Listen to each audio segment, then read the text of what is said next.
قبیلہ اوس تھا، جس پہلے بتایا نا کہ دو قبیلے یہاں پر آباد تھے مشرکین کے، ایک اوس اور ایک خزرج۔ تو اوس قبیلے کی ایک شاخ تھی بنی الیف، اسی سے تعلق تھا، حضرت طلحہ بن برا ان کا نام تھا۔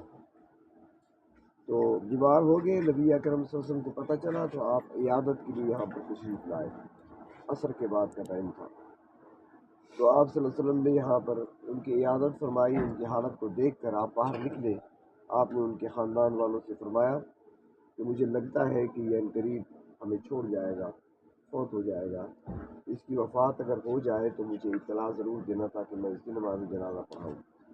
آپ صلی اللہ علیہ وسلم سے یہاں سے چلے گئے واپس۔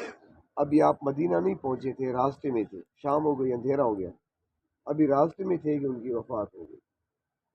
تو مشورہ کیا کہ کیا کیا جائے، لیکن اس نے اپنی وفات سے تھوڑی دیر پہلے وصیت کر دی۔ اس نے کہا دیکھو